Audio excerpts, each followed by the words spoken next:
Story time on how I was pregnant, federally indicted, my 5-year-old son got shot, and I ended up in prison all in 1 year.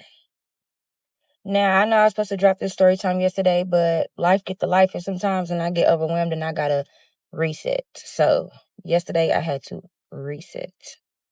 So in order for y'all to really understand why everything played out the way it did, I'm gonna have to give y'all a little backstory, right? So it all started when I was about 23 years old, right? I was the mother to just two of my kids at the time, my boys. And my oldest son's dad was in prison, and my youngest son dad was in prison, right? So it was just me and my two kids, and my mother was my only support system, but my mother battled addiction, so it was only so much support she could give me, right? So when times got harder, wasn't nothing I wouldn't do to make sure that my kids had what they needed. So if I had to go in stores and steal what they needed, that's what I did. I went in stores and I would steal what they needed. Obviously, I wasn't too good at it because I ended up with a theft charge and I had to go to court, and I ended up pleading out to it, and now it's on my record. So now I have two kids and a theft charge on my record, and I'm applying for jobs and I'm trying to get my life together, right? And I can't tell y'all how many job interviews I went to, how many orientations I went to. They would hire me, and then they would fire me as soon as my background check came back. And I am an only child, y'all, and I have that only child syndrome people talk about, where you feel like everything's supposed to go your way, right? So as I'm going to these jobs interviews and I'm getting denied and I'm getting fired, it start messing with me mentally. So y'all, while I'm already battling, trying to figure out my financial situation for me and my children, I get a call that my baby daddy is in prison. He is swollen up with fluids. His heart is failing. So y'all, when I get that call, I'm just like, God, what are you trying to do to me? Like, it's only so much I can take, right? So a couple weeks passed, maybe 2 weeks after I got that call, and then I got another call. And that next call was my son's family letting me know that my baby daddy was found deceased in his cell. He swelled up with fluids and he choked on his own fluid, pretty much. Y'all, that sent me, because I'm just like, not only am I struggling, I got two kids, but now one of my possible support system that could come home and do right is gone. It's gone. So now I'm really a single mother for real. When I say I went through such a dark moment, like I got so depressed, y'all, I can't even lie to y'all. I didn't want to be here anymore. And I remember, like yesterday, I was sitting in my car like I am now, and I was just staring off into space, and I told myself, I cannot create a solid foundation for my kids. I cannot even raise them. I can't make them happy because I'm not happy. I just feel like I'm better off if I'm not here. So I drove down to the store, bought me some ibuprofen PMs or Tylenol PMs, whatever they call, and I took the whole bottle. And all I remember is waking up to the fire department breaking my door down and taking me to the hospital. That's all I remember, is waking up and the fire department is breaking my door down. They put me in a mental institute for 72 hours, y'all. And in those 72 hours, I told myself, I don't care what I have to do when I get out of here. I got to get some money for my kids. So I had this homeboy, y'all. He was an old head. He was from up north, and I knew he was getting money because whenever I needed anything, if I needed a ride, if I needed anything that he could help me with, he would help me. And it was this one time we was sitting on my porch after I got out the hospital, and we was just talking, and I was venting, and I told him, I got to get me some money. So my homeboy told me, come up with $150 and call me. I'm going to show you something. And y'all, that was like music to my ears. Do you hear me? I'm like, I know this nigga getting money. He about to show me. You hear me? So y'all, long story short, I got the 150. I caught my homeboy and he pulled up on me with that thing. And I'm going to say that thing because I don't want TikTok betting me. And I don't want the people on here doing the most. But anyways, y'all, he put up on me with that thing. He backed it up for me. He told me what to do, how to do, and when to do it. You hear me? And baby, it was on like Donkey Kong from there. I'm talking about, I sat on my porch, because at this time I'm living in a project. So I sat on my porch, passed out some samples, and my shit got the rocking. Y'all, so at this point, everything, the money going, pockets fat, kids great, got a car, we living good, everything, but I'm still in the projects, right? So y'all, when I say my shit was rocking, I mean my shit was rocking. Like my door was like, the bando was like this all day long, all night long. It got to the point where I had to beg the Jays to just chill, let me get 30 minutes of sleep, and we good, right? So just imagine one apartment out of 100, and there's so much traffic going to that motherfucker. It gets the attention of the authorities in the office, right? So I get woke up to bangs on my door one morning.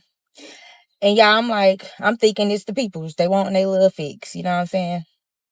So y'all go to the door and it's the police and it's the office, and they are handing me a piece of paper. And on that piece of paper, they're telling me that I'm being evicted due to too much traffic. So now I'm just like, golly, like if it ain't one thing, it's another. But in my mind, I'm like, that was your goal, to get you some money to give you and your kids a better living. So you got the money, go get you a house. And that is when I got my first house. So now I got the house, I got the cars, I got the money, I got an extra room. So I moved my mama in. I call my mama and I tell my mama, I got us a house. Come on. Not even trying to be funny, but turning 150 into a damn house. Have we been living wrong? I mean, they just gotta flip it. That's a hell of a But flip. I feel like it was some parts missing in that. That's a hell of a flip. That's a hell of a flip. Like, come on, that's like 1,000x. Nope. I mean, you gotta think. She said she's living in the project, so it's high traffic. So it's not like you gotta. I think people, when they do it, they start off wrong. Like, where am I gonna get the clientele? The clientele's already there. All she had to do was sit on the porch. I mean, that's my logic. Just go to school, stay out the streets, y'all. I mean, this do sound crazy. I'm not gonna lie to you. That's crazy. That's crazy numbers. That's the thing, though. No. When people get records, it's hard to get jobs. She tried to do the straight route, get a job, but she got this theft on her name. So what do you do? Who do you turn to? Wow. Unless you find that one person that's going to give you opportunity. In this situation, it had to be her friend that's a plug. So. Damn, yeah. I'm not agreeing with it. I'm not saying you should be doing stuff like this. I still believe use other methods.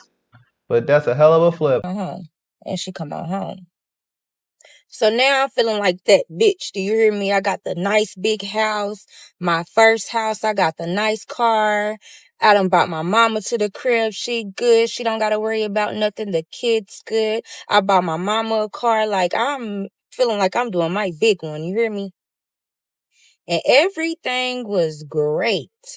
Until one day I'm at the mall. Me and my homegirl, it's Halloween at this time. We getting ready for a Halloween party, right?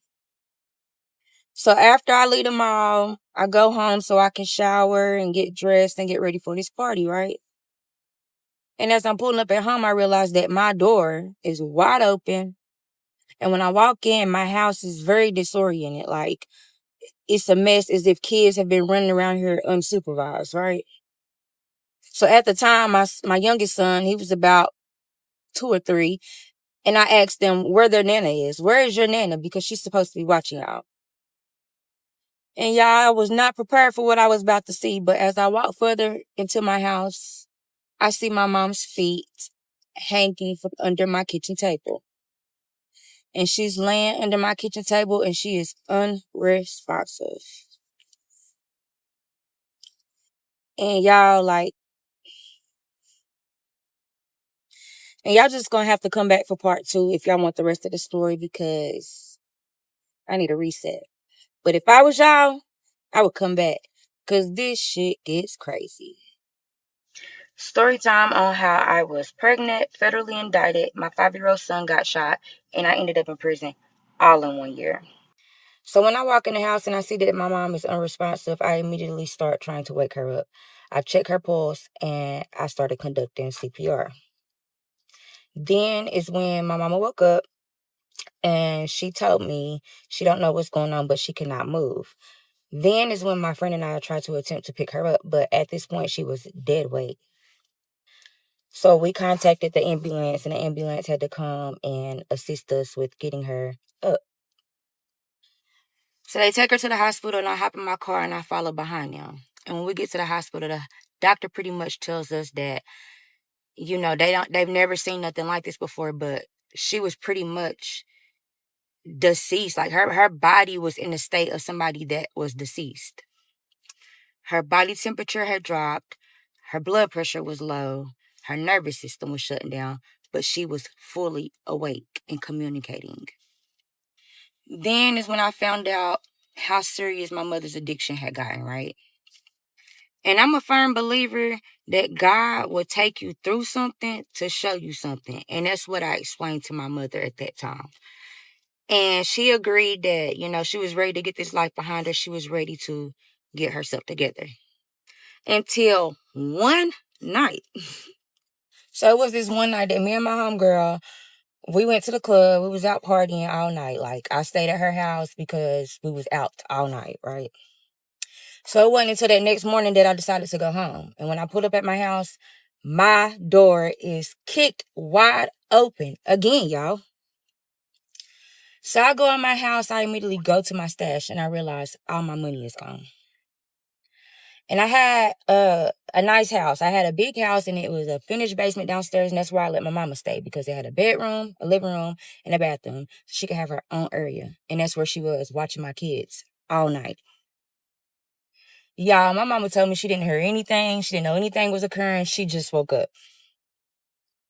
So I wanted to get police involved, but y'all, at this time, I'm in the streets. I don't got time to be messing with the boys. So I know I don't have cameras on my house, but I know my neighbors across the street do. So I go across the street to holler at my neighbors. And y'all will not believe who was on that camera kicking my door in. Y'all guessed it right. My mama. It was my mama.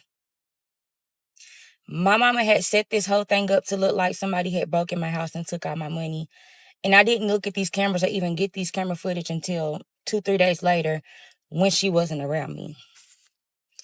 And y'all know I was so heartbroken because it was just like, dang, this is my mama. But then again, I have to remind myself, this isn't my mama. This is a monkey on her back that she's battling with.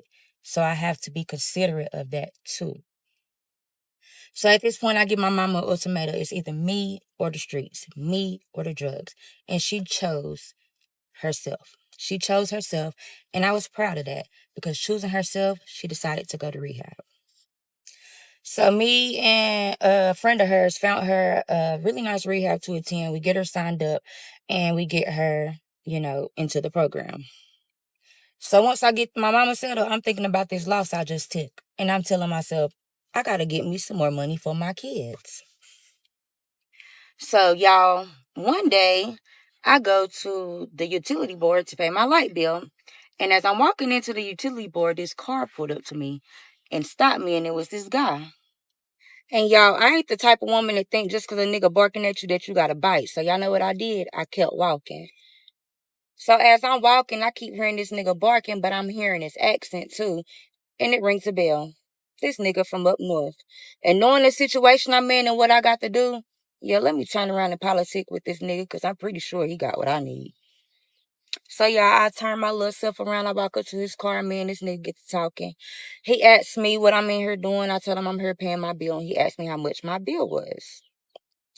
I told him some outrageous prices that wasn't even the price. Like, duh, why wouldn't I? And he dropped his glove department to get that money, and all I seen was bricks of money, y'all. And all I heard in my ear was ding, ding, ding, ding, ding, ding, ding. Bitch, you scored. So me and this man exchange numbers, and we get to talking, we get to kicking it, and everything going smooth. So me and this nigga, we kicking it, we vibing, nothing too serious. But y'all know when y'all get the vibing and the chemistry is there, y'all know what that leads to. So 2 or 3 months passed, and we locked in. Like, what we got going on is solidified. Like, I'm staying at his house or he's staying at my house, but we're together every day. So we decided to get us a crib together. I know, moving in with somebody after 2 or 3 months is crazy, but y'all, I was young and dumb. So y'all, me and this man found us a house together and we move in together. And everything is going great. I'm talking about I'm up dog shit. I got more money than I have ever had in my life. So then is when I had to take a step back and reflect. Like, I got in that game with the motive, with the objective. I had to go and I've accomplished that goal. I got me and my kids out the projects. My pocket's good. I'm up dog shit. I got me a good nigga. He's up. The kid's good. Everything is everything. It's time for me to get out the game.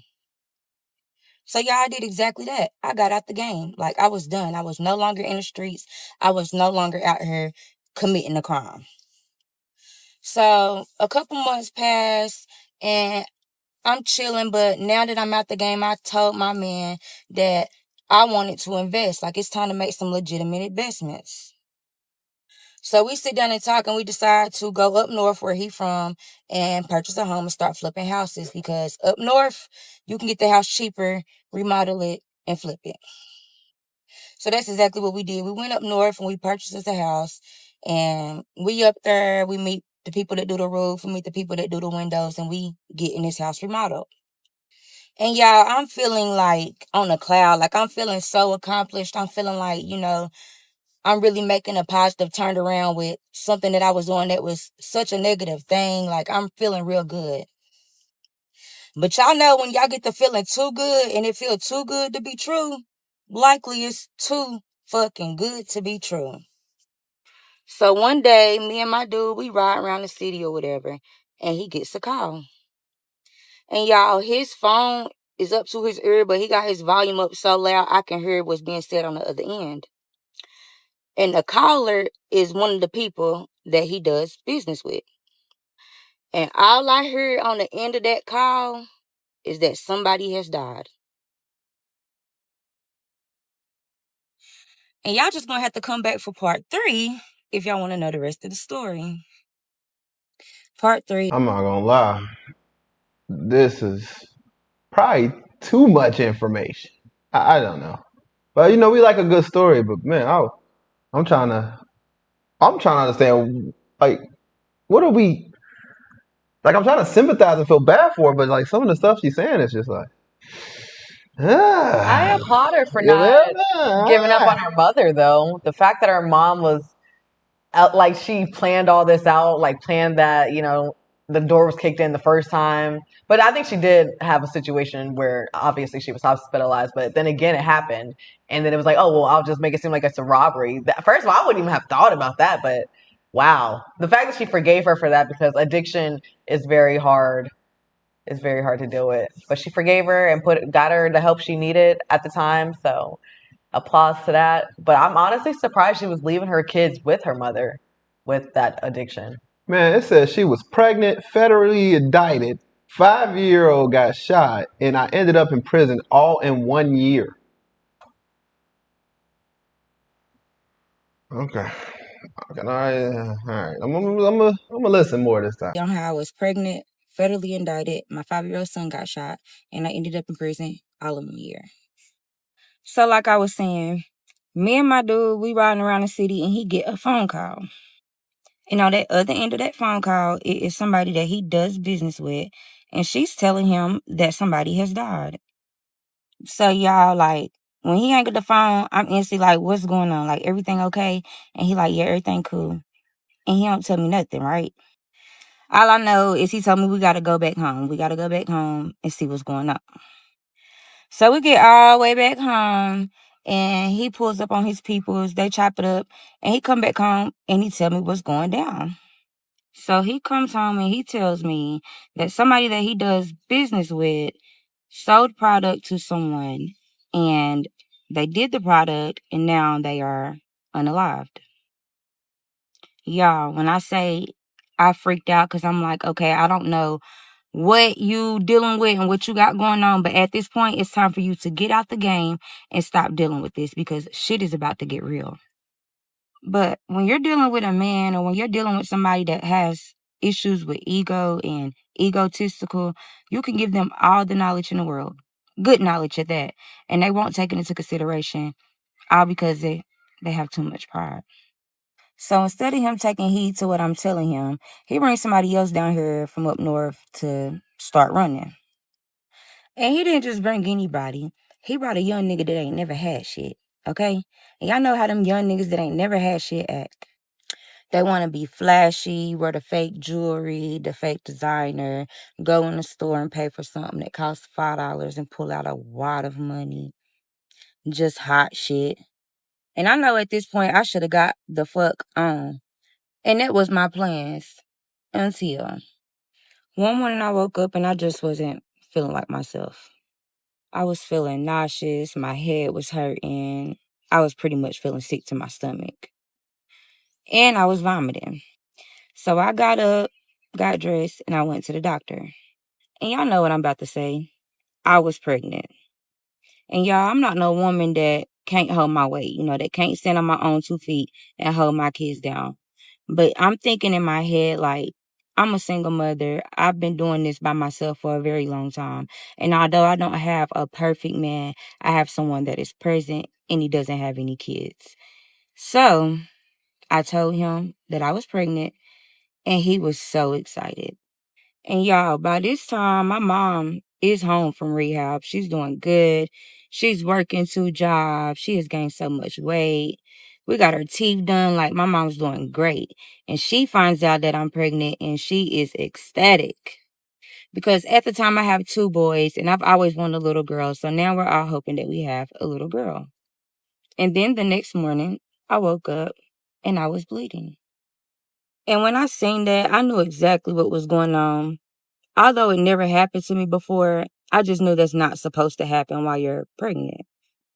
And it absolutely broke my heart to have to tell him and his family and my family that, we got excited, but it's over with. And y'all, I was a little sad, but I felt like so much was just going on around me. I just wanted to take a vacation. So I called my best friend. I booked us a flight, and we took us a trip to Miami. This one of the main reasons. Like, if you ever like experienced this before, like, first of all, sorry that you ever had to go through something like this, but this will make you not want to tell people too. Like, I experienced it, and it's just not something that you already know. Everybody know how I feel. It's a sucky feeling. And then what makes it worse is when you told everybody, got everybody excited, and it's like, dang, So now I just learned to just, unless I'm showing, unless she's showing, then it's like, yeah, people probably just won't know. But people think that they take that as if like, oh, you just hiding the fact that your girl's pregnant or that she's pregnant. No, we're trying to make it through it, man. Like, when you have multiple kids, you just know. Like, each time is a scary situation. You start to realize, like, damn, this is very dangerous. And then we have like complications like this, and it's just like, damn, this is why I don't tell nobody until the baby pop out. Yeah, usually wait like I want to say like 3 months or so, or I think that's around the time where it's like less riskier. It's way riskier in the beginning, but I think she eventually does end up getting pregnant again later on in the story. But I'm definitely sorry that she did go through that. It's definitely heartbreaking. Now, mind y'all, at the time when I linked up with this dude, I turned my best friend on to his homeboy. So we, doing this double date thing. So y'all, we go to Miami, we turn up, we're having a great time, right? Until this one night, me and my best friend, we go get us some drinks, we go get our little towels and our blankets, and we're sitting on the beach and we vibing. And she get a FaceTime call from my dude's homeboy, and he's crying. So I look at my best friend and I'm like, what is going on? Like, why is he crying? Like, feel me? So she turned the phone up so I can hear why he is crying. And y'all, this man says, I don't want to go to jail. I don't want to go to jail. I'm scared. So now I'm like, what's going on? Like, what do he know that we don't know? Who's going to jail and why? So I call my dude on FaceTime and I turn the camera around and I let him see and hear what his homeboy is saying. But just like he did the other situation, he just shrugged it off like it was nothing. And he like, what that nigga talking about? Ain't nobody going to jail. So my homegirl talked to him. She trying to calm him down. She like, what's wrong, baby? Like, why you think somebody going to jail? Why you think somebody going to jail? And this man just was like, I don't know, but I just got a feeling. And you know what they say about when you get that feeling. You better follow your gut. So me and my best friend, we continue on with our vacation. We partying up. We living our, our best life. So once the vacation comes to an end, we get on our flight and we fly into Atlanta. And my dude had this guy that was his driver come pick us up from the airport. And we tired and we hungry, so we stop and we get us some food. And mind y'all, when we left to take this trip, he drove us to the airport in Atlanta. So we done had, one good ride with him already, vibing, talking, chilling, conversation back and forth, right? So we pull over at American Deli to get us some food, right? And we go in, we order our food, and the driver stays in the car. So as we go to pay for our food, we realize that we forgot our wallets in the car. So my best friend goes outside and she walks back to the car. And when she comes back, y'all, she is furious. So I'm like, damn, what's going on? You good? Like, what happened? And y'all, she tells me that when she goes back to the car to get our wallets, the driver has both of our IDs in the car looking at our IDs. So after we grab our food, we go back to the car, and I'm like, damn, what you on? Like, why you looking at our IDs and shit? So he like, I just wanted to know y'all name. So in my mind, it's not making any sense to me because I'm like, we have been riding in the car with you for 3 hours from our city to the airport, and we've been in the car with you for 2 hours as of right now. And my question would have been, how did you get our IDs? You obviously went through our purse, wallet. Like, what? This the man who called that was crying and shit? No, this is their driver. Oh, okay. I'm like, what the hell? What? The way I would have been on the phone with my man, what is your boy on? And I'm not getting back in the car with you. What you mean you want to know what our name is? Hello, you can't ask? Are you good? Criminals gonna always take that route, boy. Fuck all that asking. I'm about to just steal the information. You mean to tell me you don't know our names and we've been conversating and kiki and ha-ha and saying each other names back and forth? So I call my dude and I'm like, hey, your homeboy, he tripping. I don't know what he got going on, but you need to holler at him. So when we get back, my dude, he trips out on him. He asks him like what he on, and he keeps saying the same thing. I just wanted to know their names. So at this point, he's irritated. Like he feels like, okay, I got one homeboy calling me crying. I got the other one wanting to look at my girl and her homegirl IDs. Everybody moving funny, so he cuts everybody off. And he's somebody that drags something, like he festers on things and he lets it cloud his mind. So the next day he sent me a text message and he was like, I'm so tired of everybody. I'm about to cut everybody off and it's just going to be me and you. And I don't think nothing of it. I'm just like, yeah, I feel you, babe. Like, just trying to comfort my dude, right? So a couple weeks pass and me and my dude, we get back on a baby making mission, right? And after a month of trying, I find out that I'm pregnant. And weeks passed, and we went to our first doctor's appointment, and we heard the baby's heartbeat. So we knew that we were finally growing a healthy baby. So now that I know I have another child on the way, I decide that I'm going to do what it is that I've always wanted to do, and I signed up for nursing school. So I got my enrollment, and I found out that I start school in 2 weeks. And 2 weeks passed, and it's Easter weekend, the weekend before I start school. And me and my baby daddy, we are at odds because I find out that he's cheating on me. And because there's so much tension between us, we decide to give each other a break. So it's the morning of me starting my first day of school. And as I'm leaving the house, he's leaving the house to go up north for a while so we can have a break. So I'm at school and I'm enjoying my first day of class until I get a phone call. And y'all, it's my best friend on a FaceTime, and she turned her camera around, and she shows me that the feds have her house surrounded. So at this point, I'm freaking out, y'all. Like, I'm like, oh my gosh. And I hang up and I call my baby daddy. And as always, he shrugs it off and tells me, oh, well, if the feds got their house surrounded, that mean they was coming for that nigga. So I'm like, nigga, you stupid. If they was coming for that nigga, then they was coming for you. I'm about to go to my crib. And as I'm walking out my office of my school, the police is walking out of the office of my school. And they stop me and they call my name. And they tell me that I have a warrant for my arrest and I need to come with them because I got some things going on at my house. And come back for part 2 for the rest. Part 4 on how I was pregnant, federally indicted, my 5-year-old son got shot, and I ended up in prison all in 1 year. So y'all, back to what I was saying. So I'm walking out the classroom, and as I'm walking out the classroom, the police is coming out of the office of my school, right? All I hear is my name. And when I turn around, the officers tell me that I have a warrant for my arrest, but they also tell me that I got some things going on at my house, so I need to come with them, right?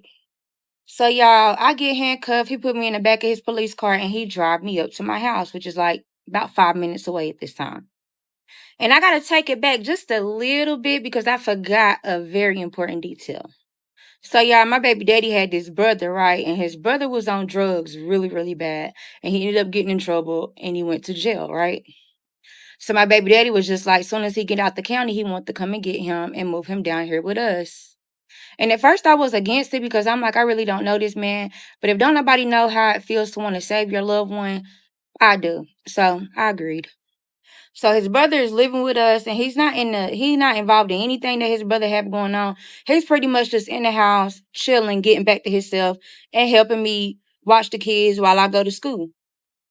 So when I pull back up to my house, y'all, they got my baby daddy brother in the backseat of the police car, and both of my boys is sitting on the porch passing a football. So they immediately put me in the car with my baby daddy brother. And I look at him and I'm like, bro, what the fuck is going on?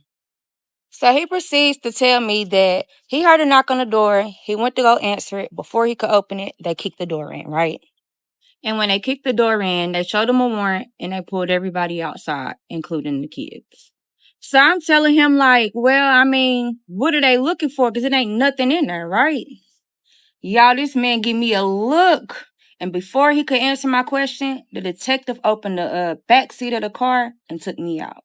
So he gets me out the car and we walk to the back of the car. And on the back, I see a couple of cell phones that belong to me and my kids, right? So he proceeds to ask me, like, is these your cell phones? And I'm like, 2 of them belong to my kids. The other ones aren't mine, or whatever. And he asks me for my code. So I'm like, I'm not giving you the code to my phone. Like, what is any of this even about, right? So he pulls out some paperwork and he shows me United States versus blah, blah, blah. So he tells me that he has a warrant for my baby daddy's arrest. He's been federally indicted. And he also has a search warrant to search my home to find anything that can help them with their case. So I'm popping shit, y'all. I'm like, well, it ain't nothing in there. Y'all not going to find anything in my house, so y'all turn my house up for nothing. And then he pulls out this big-ass bag. And in that big-ass bag, he pulls out another big-ass vacuum seal bag full of drugs. Y'all, I about lost my shit. I instantly was like, that's not my shit. That's not my shit, whatever. So then he tells me that they found these drugs in my house. The house is in my name. And because my children were in the home, they are taking them in until they can get him in custody and he takes ownership for the drugs. So y'all, in my mind, I'm like, this nigga knew not to have shit in my house, yet he went against everything I said and left shit in my house. And now I'm about to be held accountable for it. This nigga got me fucked up. So they tell me that if I tell them where he is, they will release my kids to me and allow my mama to come and pick them up, right? So in my mind, I'm like, just tell them some bullshit just to get them out your face so they'll let your mama come and get your kids, right? So I give them the address to the house that we purchased up north, not thinking anything of it, right? Mind y'all, this is a house where the floor is falling in. There's no plumbing. Like, it is not safe for anybody to occupy this home at the moment. So he walks off and he makes the call and then he comes back and he hands me my phone and says, call your mom. She can come and get your kids. So in my head, I'm like, these stupid motherfuckers think I done fucking gave them the right information, but whatever. So fast forward, I end up going to the county jail. They took me and they took his brother. They charged me with failure to appear, and they charged him with simple possession because they found like a blunt roach in his room, right? But at the time, I'm not knowing that I'm not being charged with what he told me I was being charged with. I'm thinking the worst. So I get down to the county jail. This is why you need to ask for a lawyer. Like, I wouldn't have said nothing. You got to ask for lawyers in situations like this. You got to tell them, hey, I don't want to speak until I get an attorney. Y'all making all this money. You talking about big houses and all this luxury. It's like, I know you got some lawyer money. I wouldn't have said nothing. That's how she probably got the time right there. Arrested for a Then you county lying. is wild. And then the fact, I think she said she was arrested for failure to appear. So I'm like, did she know she had a warrant? Most people who Because, know like, they got warrants just be scared to go, though. They scared. I ain't never seen nobody willingly just turn themselves in. I mean, unless they just, comfortable with the situation. But first time people, yeah, they tend to go on the run, man. I would have been so mad at my baby daddy. Because why are you not being concerned that your homeboy house is being invaded I and you think he making tell it her. seem like we're not gonna be next?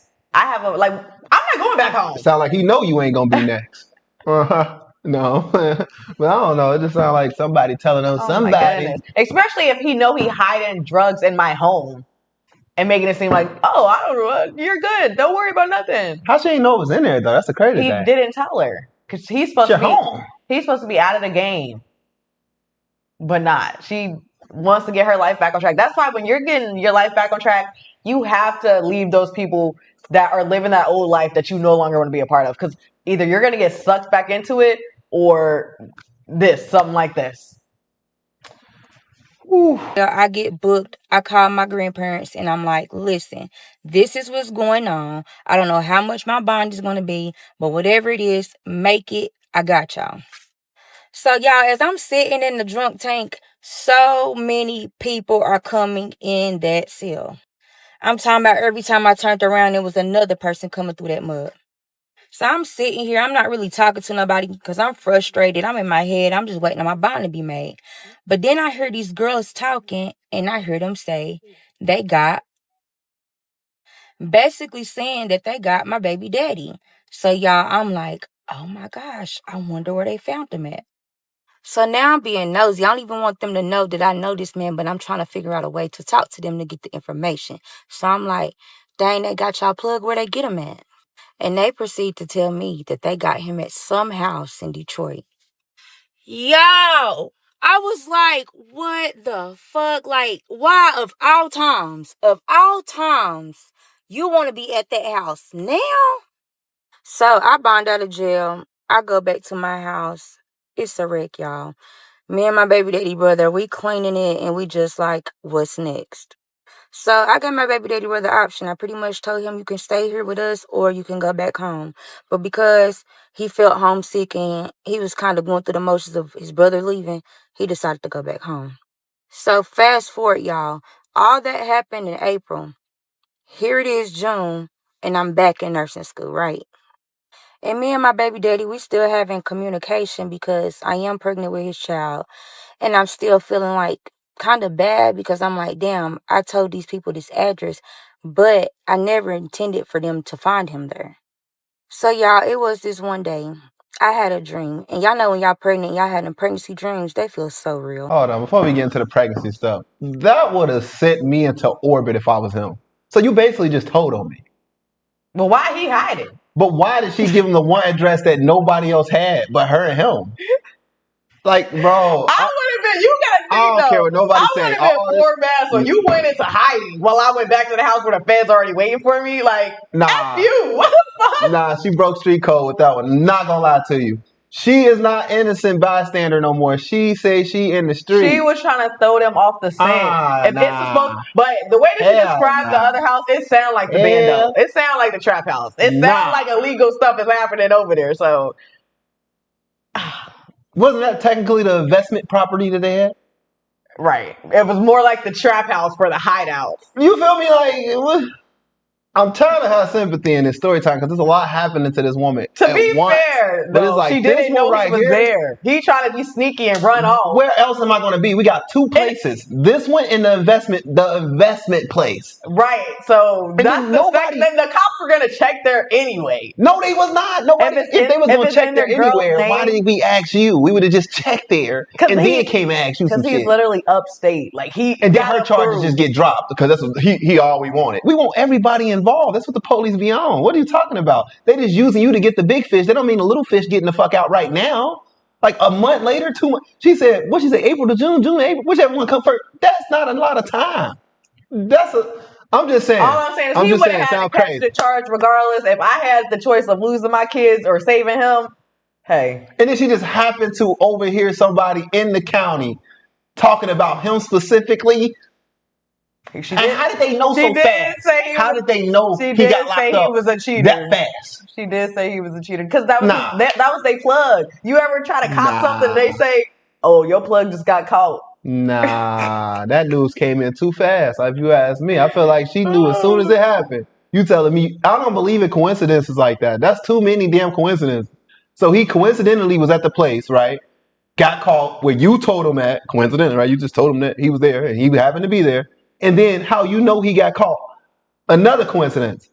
You just heard somebody talking in a prison, a jail about an open case out loud enough for you to come over there. And then you were so comfortable to just be like, what are y'all talking about? What happened to y'all plug? And nobody wanted to, like, is this bitch the feds? No offense, not saying like I mean, she is I'm just saying, the prison. No, but it be people in the prison trying to get their system, their charges like minimized by getting shit on other people in there. So if you stupid enough to just be talking about an open fucking case, he gonna take it to his attorney and get out of this. If y'all know what I'm talking about, then good for you. But I'm telling y'all, they do shit like this.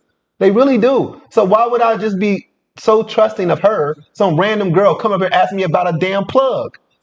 Unless the story fabricated, but I'm gonna leave it right there.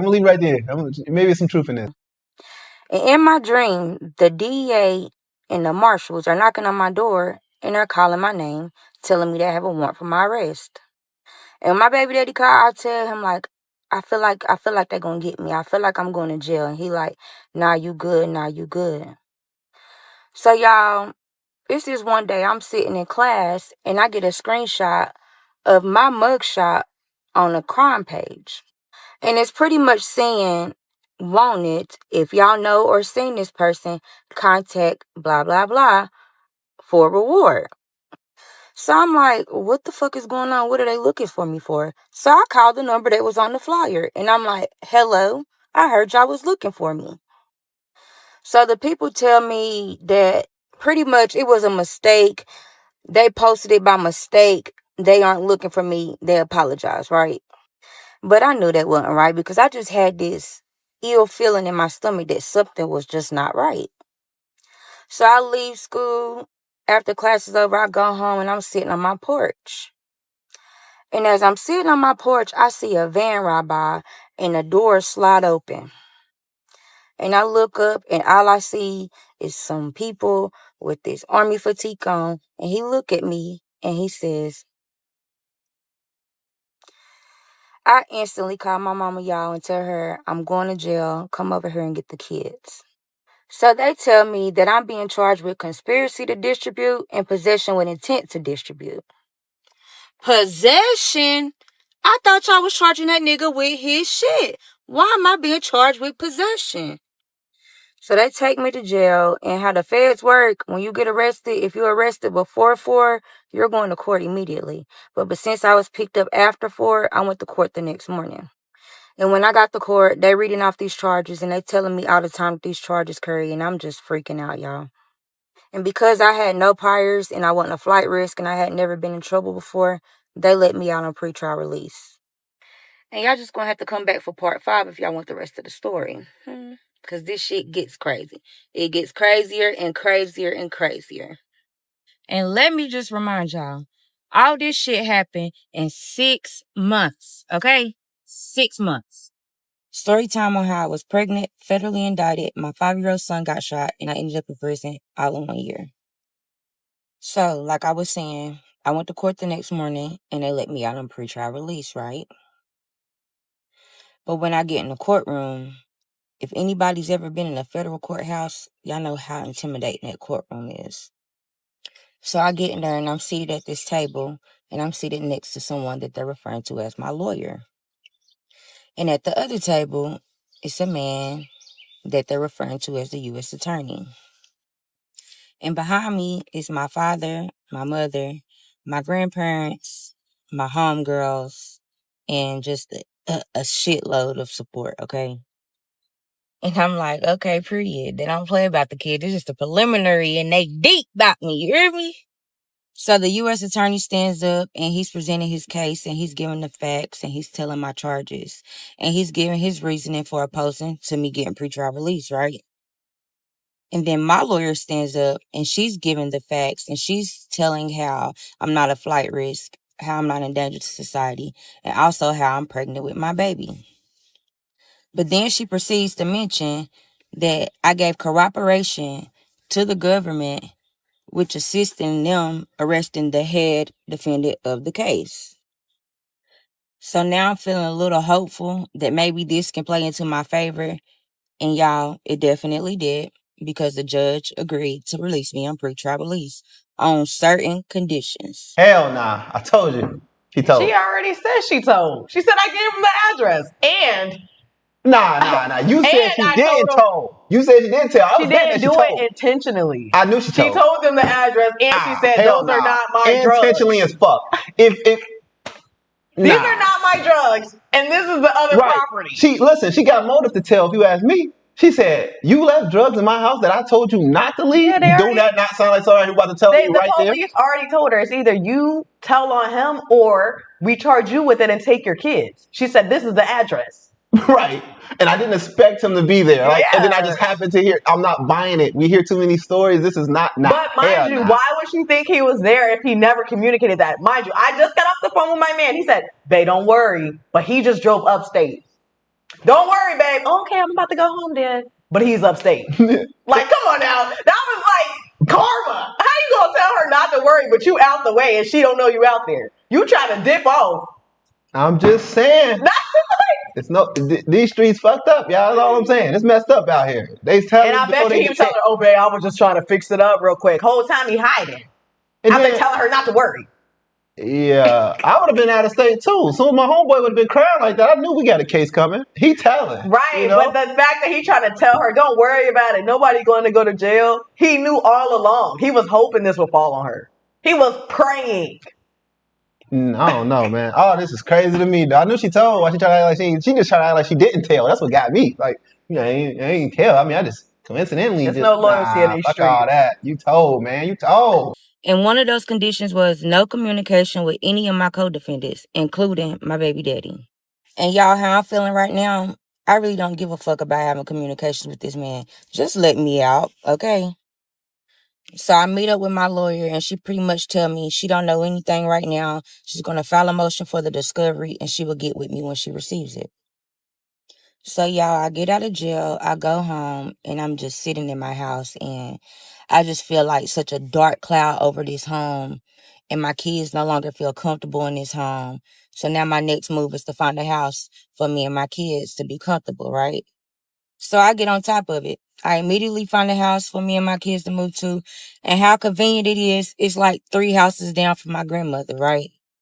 So I get me and my kids moved, we get settled, and I continue on my journey in nursing school. And although I'm fighting these crazy charges, I keep telling myself that if it's for me, it's for me. So keep going, because I know it's got to be a blessing somewhere in this lesson.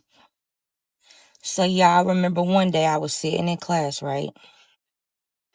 And I get an email from my doctor's office telling me that they have the results of my genetics test, right? And I said that I wanted to do a gender reveal, but I was extremely depressed and I just felt like I needed some type of happiness in my life. So I opened the email and the email told me that I was having a girl. And I remember screaming in my class. I cried. I was so excited, y'all. Like, I immediately got online and started ordering all type of little girl shit because I'm like, finally, something good, you know? So life is going okay at the moment. I'm fighting this case, but I'm really just trying to embrace everything that I have in front of me and be grateful for the days that I do have. And everything was good. Everything was going okay. And then I got a call from my lawyer. And she's pretty much telling me that she has received my discovery. And as of right now, all she sees is a couple of intimate pictures and videos of me and my baby daddy in his phone. So I'm thinking, like, if that's all they got, they don't really got no case. I should be good, right? No. She calls back a couple of days later after the discovery fully downloaded, and she proceeds to tell me that they have a bunch of text messages showing that I enabled in this conspiracy, right? So we make an appointment and I come to her office so we can sit down and go through all this evidence, right? And as we're going through this evidence, there's a text message from my baby daddy that he sent to my phone. And that message is stating, "I'm so tired of everybody. I'm about to just cut everybody off and it's just going to be me and you." And y'all, I told y'all when he sent the message back then, I didn't think nothing of it at the time. So I explained what that text message was about and she wrote everything down. And then we moved on. So then she proceeds to show me where they have these text messages that was taken out of my phones that was confiscated when they came to my house. And mind y'all, these is some old phones that I let my kids watch YouTube and play games on. But those also are the phones that I was using when I was outside playing in the streets. And y'all, it is so true when they say karma will come back around and bite you in the ass, because it came back around and bit me in the ass. Because although I got out the game when I met this man, there's text messages from the year prior when I was selling drugs. And back around that time is around the time they started investigating him. And although I didn't do any business with anybody on this indictment, mind y'all, it is 28 people on this indictment. And out of 28 people, I know his brother, him, his homeboy, and the driver. So looking at the dates of their investigation and the text messages in my phone and the correspondence between the two of us, they pretty much have enough evidence to prove conspiracy, right? So now we move forward to the possession with intent charge. And I mentioned to my lawyer again, that is not my stuff, so I should not be charged with it.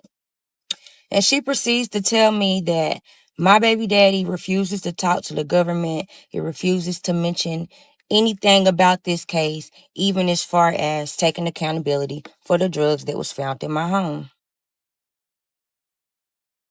So now I'm just like, I'm fucked. Like, I'm fucked. And I can't even talk to this man to even get an understanding of why you're doing me like this. Mind y'all, I'm carrying this man's first and only child. So y'all, at this point, I think I fall into one of the darkest depressions that I have ever been in my life. Because now, moving forward, I'm looking at my future days as my last days that I'll be out here, right? I even looked forward to my career and just had to accept that that's just not what's ideal for me. That's not what is meant for me. And I dropped out of school. So months passed and it is now December. And it's time to give birth to my baby girl. So on December the 6th, 2019, I give birth to my beautiful baby girl and I name her Ivory. And y'all, that was one of the most bittersweet moments because I'm holding this little girl in my arms that I've always wanted. But I'm also thinking about the fact that I'm about to leave this little girl out here in this world and I don't even know how long I'm about to be gone. So after I give birth to my daughter, y'all know how it is. Postpartum is a motherfucker. So being under postpartum and facing everything I'm facing, I make an irrational decision and I get in contact with my baby daddy because I need help understanding why are you wanting to take me away from my kids. And this was the response this nigga gave me. Pause it. Read the screen. Well, shit, I guess we better read this. Oh, maybe I should. Well, just know these are not my words, YouTube. All right, for sure, keep it like that. When my baby get older, she will know the real. And bitch, everything in the crib ain't mine, bitch. Like you said, fuck me, and I'm cool with being by myself. That is not how you. Okay. By myself, at least I don't gotta get told on again. Fuck you, bitch. I knew she told. I said she told. I told you she told. This is crazy. Mama, why you gonna let her do it like this? I would have did it like this too. Fuck This you, whole telling. text message thread would have pissed me off. Let me get it right. Cause I knew she told, bro. This would have fucked me up too. Why are you typing Here, like listen. that? Right. So if I sound slow, it ain't me, y'all. I let myself down by fucking with you.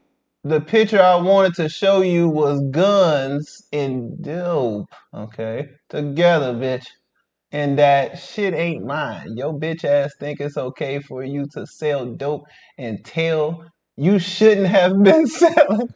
You shouldn't have been selling at all if you knew you was gonna tell pretty much. You know, you was gonna tell on your baby daddy. Fuck you, bitch. You sold your baby daddy to the white man. I don't need shit from you. Stay away, you lying and selfish bitch. I'm gonna do this one alone. You know what? You know what's so crazy? She tried to give us this damn clip quick as shit, didn't she? Motherfucker, tried to send us this. Pause and read quickly in 0.5 seconds. God damn, I see why you ain't want us to read this one, because I knew it. This just confirms what the fuck I was saying, bro. This is what I'm saying. You talking about coincidences. Oh, fuck all that. She told 100%. He never talked to her on the phone about this. She lied. I don't think it's a coincidence that all her baby daddies went to jail. Show me your message. What's that saying there? What's up? I'm with a lot of my mind. They got something. I don't even know. I want to see the whole thread. Why we only seeing what he said back? Like, oh, I knew it though. It's okay. It's all right though. The streets ain't for everybody, y'all. So y'all, I'm fuming at this point. Me and him going back and forth, and I'm calling him every name in the book except for a child of God, okay? And I finally just have to accept that this man is just he's just an evil person. And no matter what I tell my lawyer, in order for them to drop the charges on me, he has to take ownership. So some time passed, y'all, and this man finally get his discovery. And all I know is I'm scrolling on social media and I see that I'm the topic. Y'all, I was under attack. I'm talking about they was making statuses, they was making lives, I'm getting messages, people calling my phone private, threatening me. So I'm feeling like under attack. I'm scared for my life at this point. Like, I'm feeling defeated because everybody's attacking me and making me feel like the villain for telling where this man was. And I'm just trying to understand, why would you put this statement out? What is your hidden motives when you decided to do this? And when they say that back door always open, they wasn't lying. Y'all wouldn't believe what this nigga did. Y'all gonna have to come back for part 6 to hear this plot twist. Part 6 on how I was pregnant, federally indicted, my 5-year-old son got shot, and I ended up in prison all in 1 year. So y'all, like I was saying, y'all won't believe what this nigga did. This nigga had some bitch he was fucking come to the jail and take pictures of my statement and post them all on social media, right? Mind y'all, he got his full discovery. So he has every statement and every piece of evidence they have against him, including the statement that the driver gave. Mind y'all, the driver was picked up before anybody, and he was released to work as a confidential informant. Not to mention, he has another statement from the girl that called his phone that day. And in her statement, she's informing the DEA that she was given the drugs by my baby daddy that she served to the person that OD'd, right? He got the statement from the homeboy that was calling while we was on the beach crying, talking about he's scared to go to jail, seeing that he was forced to come down here and work, and that my baby daddy pretty much like held him hostage type shit. So you got all these statements and all this evidence of the people that you brought around you, the people that you brought down here to build this organization with, working against you and working with the DEA to pretty much build this case against you. But you want to punish me for giving the address to a property that we purchased together that was never occupied. And you end up occupying it and getting found there. But hold on though, y'all. Let me rewind a little bit. Because after I got that call from my homegirl that the feds had her house surrounded, I called my baby daddy immediately and told him this is what's going on. And instead of this Billy Bob Thornton looking ass nigga getting his shit and getting the fuck out of Dodge like I told him to, he riding around Detroit smoking weed, and this nigga go by the house that we purchased, and that's when he got spotted.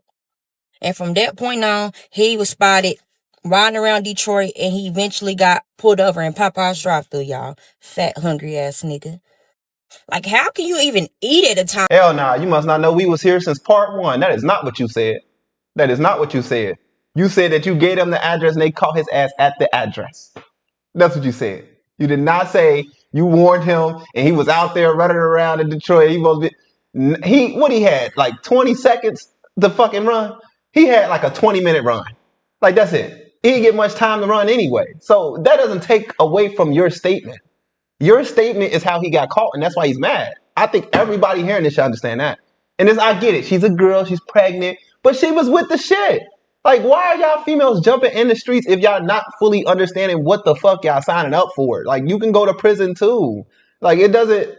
Like, you supposed to be with the same code too. This is what y'all... I didn't sign up for this shit. Y'all did. This is entertainment for us at this point. Like, I don't know. This is just crazy. But yeah, she definitely told, ain't no taking back that. You know what I'm saying? You know why he mad. Now you gaslighting us. Like, that ain't what you said. Talking about something he could have said. So if he would have listened to you, he'd have been not in prison right now? Like, stop lying. You telling, allegedly, and other guys tell. There's 28 people on here. He found, man. Unless he can get the hell out the country. And he ain't got enough time for that once they already got your ass. Like, they already got you. Where can he go now? You done told him the one place he could hide. And you talk about I don't know why he would be there. You just told him that they outside the shit. Like, why wouldn't I be there? It's almost like you put me there just to tell on me, nigga. I would be mad as hell too. If the police are ever looking for you, never drive your spouse's car. Never go to a place that you have both of your names in. Those are the first places they're checking, along with your job and any of your family members' houses. Nigga, don't go anywhere that you're known to be at. You better go far as hell in the opposite direction of your state. Go somewhere else. They're going to find you regardless. Don't be in contact with anybody you know. I got some better advice. If this ever your time to go to, just turn yourself the fuck in. If this is your team, if this person's on your team or anybody like this is on your damn team, you got niggas crying because they about to go to jail. You got baby mamas mad as hell telling on you just because she mad as hell. You got all this shit. Just turn yourself the fuck in. Don't even get a lawyer because it's wasting time. If you got a person like this on your team who knows all your shit and they're willing to tell just to get the hell out, just turn yourself in, bruh. Just turn yourself in. It's not even worth it. Don't turn yourself in because if it's a lose-loss anyway, I don't know. You cooked. You're just fucking cooked. And you just gonna make them mad when they see you. Now they gonna beat your ass when they lock you up. I'm like, yes, the fuck? I should have knew this nigga wasn't straight then. So, y'all, I'm fuming because I'm getting calls all night. I'm getting screenshots of different opinions, different statements, different posts, just people going crazy, right? And under pressure, I made another irrational decision and I contacted this nigga again because I need to know, like, why are you doing me like this? Like, seriously, y'all, I really want to know, why are you doing me like this? And mind y'all, from the day I started fucking with this nigga to the present time, I wasn't selling the liquor drugs. I wasn't in the streets. I was doing hair. I was working. I was selling food. I was doing anything to keep my cash flowing and to keep me out the way. So for that to be your reasoning for exposing me because I want to be accepted by the streets was just crazy to me. So once I realized there was no rationalizing with this nigga, no having or coming to any type of understanding, I just decided to move on with my life the best way I can while fighting a case and while being under attack because in everybody else's mind, I'm the bitch that took down everybody from Detroit, right? So a couple months passed and I thought everything had died down. Until this one day. It was April the 10th, 2020. And me and my kids was outside. We was cutting the grass, we was blowing the leaves, and we was preparing for Easter weekend because we was going to have a cookout and a big Easter egg hunt, right? And as we wrapping up our yard work, my grandmother calls me to find out about our plans for Easter. So I get in my car so I can answer this call because it's loud, because my son outside blowing the leaves and the grass off the pavement where the basketball goal is, right? So as I'm sitting in this car and I'm on this call, I hear gunshots. Bow, bow, bow, bow, bow.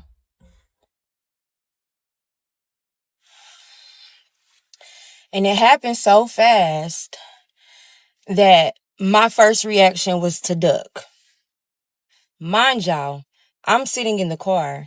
So immediately when I hear the gunshot stop, I open my car door and I jump out. And I'm looking around to make sure that everything is okay and that everybody's okay. And I'm thinking everybody's okay until I look down and I see a couple driplets of blood. My heart dropped, like it's dropping now, telling y'all this story. And as I'm looking down at these blood drops, I hear a little voice say, "Oh no, I've been shot." And I look up and I look at my 5-year-old son, and he's standing in front of my garage, and all I see is his shoes is covered in blood, and I start screaming. And I grab my baby, but I'm making sure to be careful because I don't know where he's shot at. I just know that I see blood, and I just wanted to hold him. And my mama come running out the house, and my oldest son come running in the house, and I'm just screaming, "Call the police, call the police." And when my baby first realized that he was shot, y'all, he a soldier. He wasn't crying. It was me freaking out and crying that scared him and caused him to start crying. So y'all, the ambulance gets there, the police gets there. They put my baby in the back of the ambulance and they take him to the hospital, and I follow behind him. And at this time, it's the very peak of COVID. So because this virus is going on, they're trying to investigate what this virus is. They're not really allowing anybody in the hospital unless they're being seen. So I'm sitting outside of the hospital and I'm just like I'm hyperventilating, y'all. Like I'm losing my mind because I just don't know what's going on. I don't know why this has happened. I don't know who did this, but the only thing I could think of is my baby daddy. So while I'm sitting outside of the hospital, the police come and they're questioning me and they ask me, where do I think this came from? And I told him I don't know where this come from because I literally didn't know where this came from. All I knew is that I'm fighting a federal case and my statement was just exposed a couple months ago. So as soon as I was done being questioned by the detectives, the doctors come out and let me know that they have more information about my son. And they informed me that he was shot in one leg where he was grazed and went through the front, came out the side. And in the right leg, he was shot in the front and it came out the back of his calf muscle. And they showed me the x-ray, and in the x-ray is about this much of his bone missing. And also the doctor makes sure she tell me that the bullet missed his main artery by this much, y'all. All I could do was thank God that my baby was still here and that he still had a fighting chance at life. So we go back and they let me see my son before they take him back for surgery.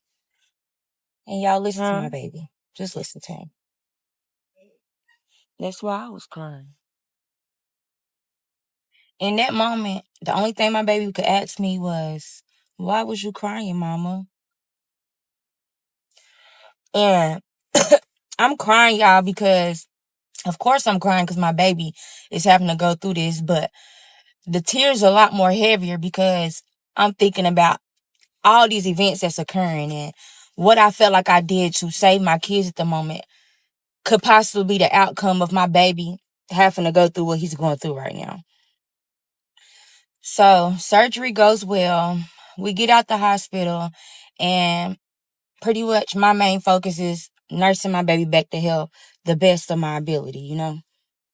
And look at him, y'all. My baby was trying. He was not letting nothing stop him, okay? Look. So by now, the information about the shooting has gotten back to the U.S. attorney, and they're questioning my baby daddy, and they're pulling his phone records, and they're pulling his emails to see if he made the call for this to happen. And as they're going through his phone records and they're going through his messages, they stumble across the message where I contacted my baby daddy, and we're going back and forth about this paperwork being exposed. And in the heat of that argument, they also see where my baby daddy told me that my paperwork was exposed because I told the DEA that he was in Detroit buying drugs, and that's how they got their search warrant to get into the property that we purchased. And there's another message where I'm denying it because it wasn't true. I didn't tell him that. So when the DEA sees that message, he is fuming.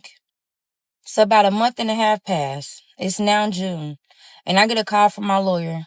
And on the other line, she's telling me, I have some bad news. And y'all just going to have to come back for part 7 if y'all want the rest. We're going to wrap it up. Story time on how I was pregnant, federally indicted, my 5-year-old son got shot, and I ended up in prison all in 1 year. So y'all, like I was saying, I get a call from my lawyer, and on the other end, she's telling me that she got some bad news. And y'all, I'm instantly thinking she finna tell me some bad news about the situation that occurred with my son, right? And I was not prepared for what this lady was about to tell me. She proceeds to tell me that she receives the email from the U.S. attorney. And in the email, he's stating that due to my communications with my baby daddy, I have violated my terms of supervised pretrial release.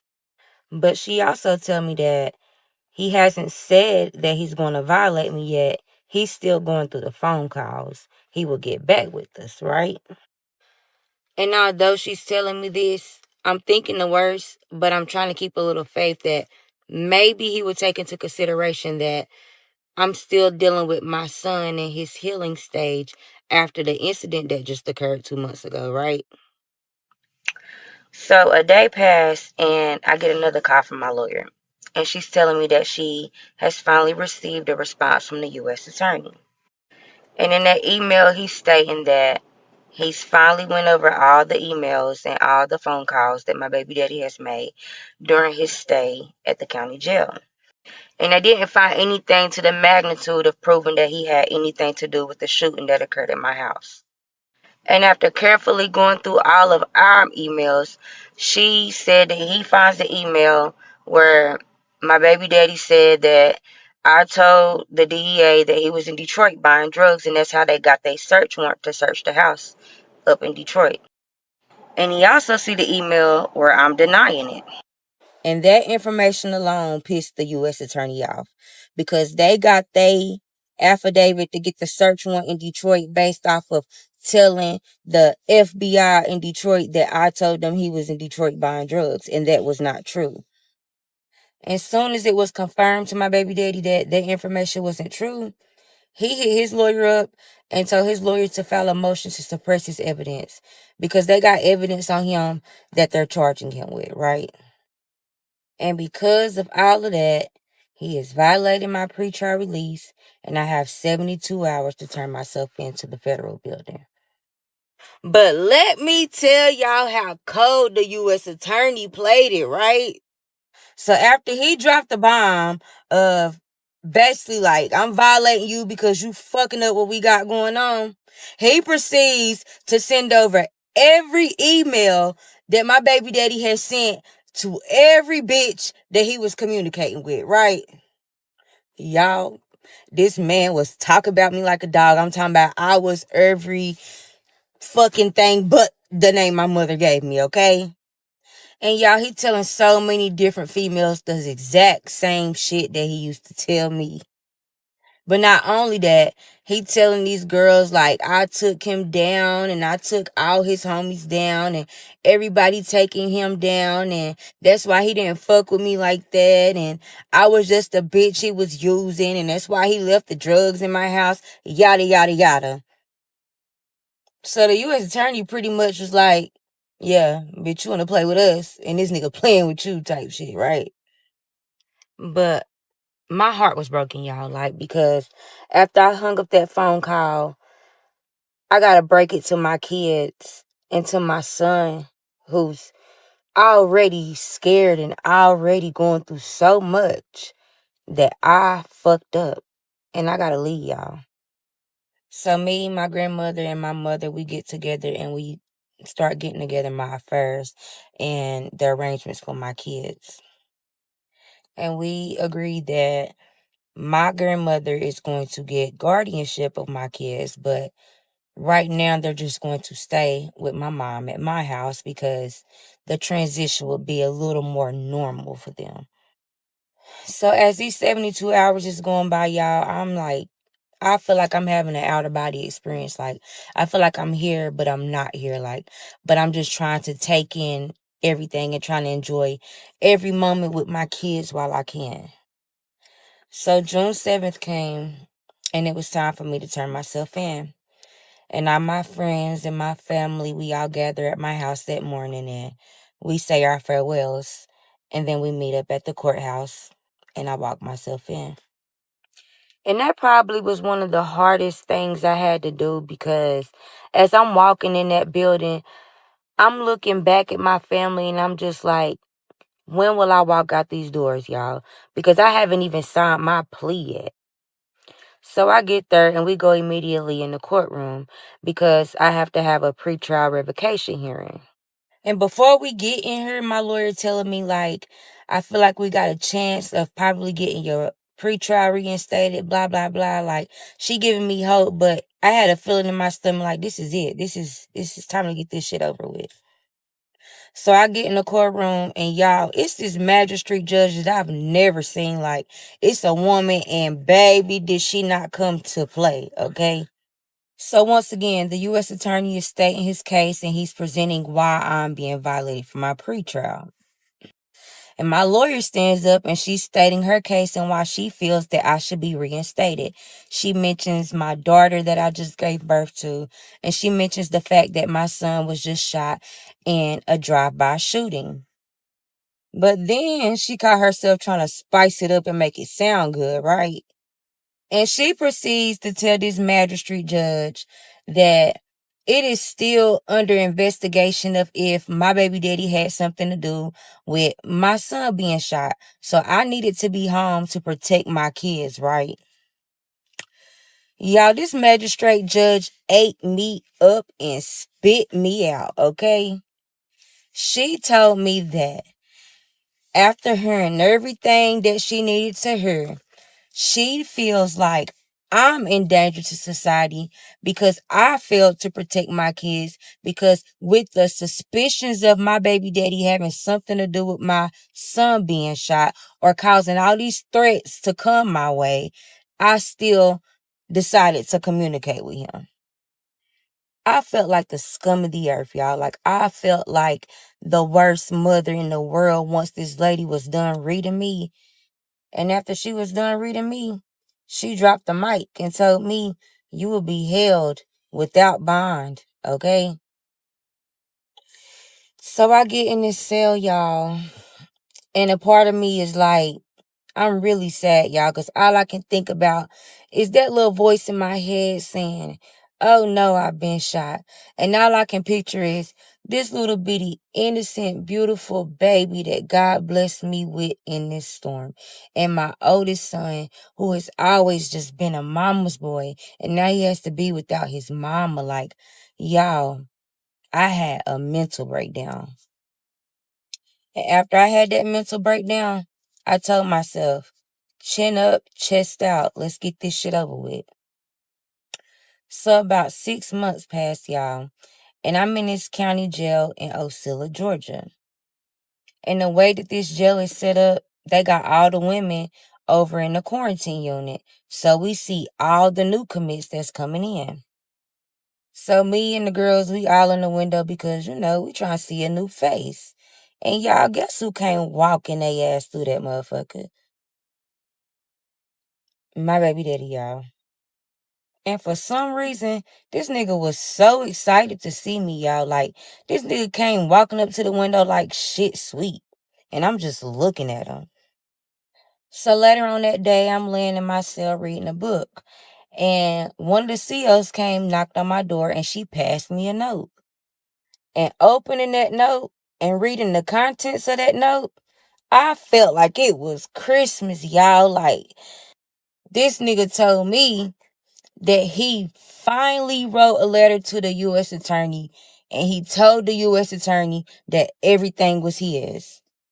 So, y'all, I'm geeked. Like, finally some good news, y'all. So I jump up and I instantly call my lawyer. And at this point, I start feeling like the universe is just working against me, because y'all would not believe what this lady said. She told me that although this nigga took his charge, now they charging both of us with it. Oh, and by the way, the U.S. attorney got your plea agreement ready. I know. Y'all tired of me. But if y'all want to know how everything played out, come back for part 8, the grand finale. Hey y'all, I'm back with the grand finale on how I was pregnant, federally indicted, my 5-year-old son got shot, and I ended up in prison all in 1 year. So like I was saying, as I'm on the phone with my lawyer, she telling me that they pretty much charging both of us with the drugs that was found in my house, because basically he waited too late. He waited too late to take the charge, and now they're just going to charge both of us with it, right? But then she tells me that they have my plea agreement ready, and she's going to send it over in the mail for me to look over. So, y'all, I'm pissed, because at this point, I feel like I just can't win from losing. Like, no matter how much faith I keep in this situation, I just keep losing. So, a couple of days pass, and I finally get my plea agreement in the mail. And when I open my plea agreement, it's basically saying that I'm pleading guilty to conspiracy to distribute 400 grams or more, possession with intent to distribute 400 grams or more, and money laundering. Money laundering. The fuck, where'd that come from? So I called my lawyer and I'm like, yo, I got the agreement and that's cool and all, but where is money laundering coming from? And she tells me that there's been new evidence in my discovery, and in that evidence is 2 separate transactions, one of which I sent $350 to his mom for her light bill, and another transaction of $250 that I sent to his sister to get her kids some shoes for Christmas. So I'm like baffled at this point, because I'm like, how can they prove that that money that I sent to them was from drug proceeds? And she basically said that they can't prove that what I'm saying the money was sent for is what it was sent for. And they also can't prove if that money was sent to secure drugs or to launder money. So here I am, stuck with count 1, count 3, and count 9 of this indictment. And the plea agreement states that with these charges, pleading guilty to them carries a mandatory minimum of 10 years. So I'm like, 10 years? I don't know if I'm about to sign to walk away from my kids for 10 years, y'all. And she tells me to turn the page to the last page of the plea agreement. And in that last paragraph, it states that I am safety valve eligible. And being safety valve eligible pretty much gives the judge the discretion to sentence you under the mandatory minimum. So if I sign this 10-year plea agreement and I'm safety valve eligible, and I get my points off for being a minor role, my points off for having minimum criminal history, and my points off for accepting responsibility, I'm looking at about 5 years. So the way the odds stacked against me, and the way the judge and the U.S. attorney is mad at me, I told myself, get little and get on, and I signed that plea agreement. So my lawyer set a court date for us to go in front of the judge and for me to change my plea from not guilty to guilty. And then they set a sentencing date for 6 months out for me to come and get sentenced. But before we have this court date for me to change my plea, I asked my lawyer to file a motion for me to be furloughed so I can attend my loved one's funeral. Because like a week before I got my change of plea hearing, I get a call from my granny and from my mom, and they're telling me that my great-grandmother has passed away. And I know that I haven't mentioned my great-grandmother a lot in this story, but my great-grandma was somebody that took care of me my whole life. Like it was nothing that she would not do for me and vice versa. And a part of the reason that I moved in the house that I was living in before I went to prison, that was 3 doors down from my grandmother, I moved there so that I can help her take care of my great grandmother because she was declining. And before I turned myself in, y'all, I went to see my great granny. And I talked to her and I told her that I don't know how long I'm going to be gone, but you got to promise me that you're going to wait for me. But she was an 87-year-old woman that took care of everybody in her family, that took care of anybody that encountered her, and that lived her life. And she was tired. And y'all, that motion that my lawyer filed went straight to the same magistrate judge that told me I was a flight risk in the first place. And she denied my motion, stating that I was a flight risk. So I had to attend my grandmother's funeral via Zoom. So I go in front of the judge and I changed my plea from not guilty to guilty. And they set my court date for 6 months out. And in these 6 months, I'm really just trying to stay focused, think positive, stay prayed up, but I'm also grieving. But not only am I grieving, I'm dealing with the news of finding out that my mother has relapsed. And now that my mother has relapsed, my grandmother takes my kids and they're staying with her full time now. So I'm an emotional wreck, y'all. I'm up and I'm down. I'm happy and thinking positive, but then I'm depressed and I'm grieving. And I got these people, these other women in this unit with me, and they fighting some of the same charges that I'm fighting. And some of them got the same 10-year mandatory minimums. And they going to court and they coming back from court and they getting 8 years and 7 years and 10 years. And I'm just like freaking out. And although I'm battling all these things and I'm going through all these different things, I still stay strong within my faith. And I'm telling myself that no matter what these girls got, no matter what these people got going on, what's for me is going to be for me. And I know that God is not taking me through all this for this to be my destiny. And so when people coming in and they asking me how much time you looking at, I never claim no more than 5. I'm getting 4. I'm getting 4. I'm getting 4. And I don't know why I kept telling myself that I was getting 4, but it was something in my heart that just laid that on me, that I was not about to be gone away from my kids for no longer than 4 years.